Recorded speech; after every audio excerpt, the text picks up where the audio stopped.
এখন যৌবন যার মিছিলে যাবার তার শ্রেষ্ঠ সময়, এখন যৌবন যার যুদ্ধে যাবার তার শ্রেষ্ঠ সময়।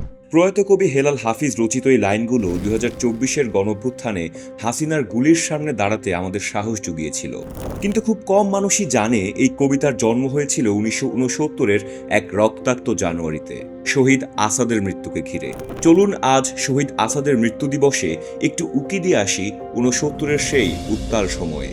আমানুল্লাহ মোহাম্মদ আসাদুজ্জামান, সংক্ষেপে আসাদ, ঢাকা বিশ্ববিদ্যালয়ের ছাত্র, সংগঠক আর শোষণের বিরুদ্ধে দাঁড়ানো নির্ভীক এক তরুণ।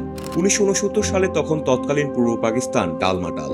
আইয়ুব খানের সামরিক শাসন, রাজনৈতিক দমন, গ্রেপ্তার আর গুলির ভয়, সবকিছুর মধ্যেই ছাত্র সমাজ পূর্ব পাকিস্তানের নিপীড়িত মানুষের অধিকারের দাবিতে রাজপথে। 20 জানুয়ারি 1969 ঢাকার রাজপথে ছিল উত্তেজনা। সরকার 144 ধারা জারি করেছিল, কিন্তু মিছিল থামেনি। ঢাকা মেডিকেল কলেজ এলাকা থেকে বের হওয়া মিছিলে নেতৃত্ব দিচ্ছিলেন আসাদ। চানখারপুল এলাকায় পুলিশ মিছিলের ওপর খুব নিকট থেকে গুলি চালালে আসাদ গুলিবিদ্ধ হয়ে রাস্তাতেই লুটিয়ে পড়েন।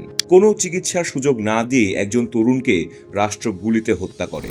শহীদ আসাদের রক্তমাখা শার্ট নিয়ে পরদিন ঢাকায় বের হয় এক বিশাল শোক মিছিল। বিক্ষুব্ধ ছাত্র জনতা ছুটে যান মোহাম্মদপুরের আইয়ুব গেটের সামনে। প্রতিবাদের ক্ষুব্ধ প্রতীক হিসেবে আইয়ুব গেটের নাম ফলক গুড়িয়ে দিয়ে রক্ত দিয়ে সেখানে লেখা হয় আসাদ গেট। আসাদের হত্যাকাণ্ড ছিল এক মুহূর্তের, কিন্তু তার অভিঘাত ছিল দীর্ঘ। আসাদের রক্তাক্ত শার্ট হয়ে ওঠে আন্দোলনের প্রতীক। ইতিহাস বলে আসাদের মৃত্যু না হলে 69-এর গণঅভ্যুত্থান এত দ্রুত এত দূর যেত না। এখন চোখ ফেরাই 2024-এর দিকে। প্রেক্ষাপট বদলেছে, শাসনের ভাষা বদলেছে, কিন্তু রাষ্ট্রীয় সহিংসতার চরিত্র বদলায়নি। তখন যেমন তরুণদের কণ্ঠ গুলিতে থামাতে চাওয়া হয়েছিল, 24-এও তেমনই চেষ্টা হয়েছে মামলা, গ্রেপ্তার আর হত্যার মাধ্যমে। 69-এর মতোই 24-এও দেখা গেছে একটি মৃত্যু, একটি অন্যায় কিভাবে হাজার মানুষের সাহস হয়ে ওঠে।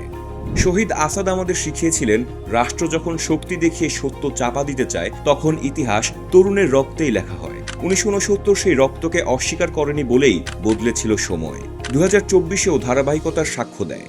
প্রজন্ম বদলায়, মুখ বদলায়, কিন্তু প্রতিরোধের দায়িত্ব বদলায় না। এই দায়িত্বই একসময় শোককে শক্তিতে আর ক্ষতকে ইতিহাসে রূপ দেয়।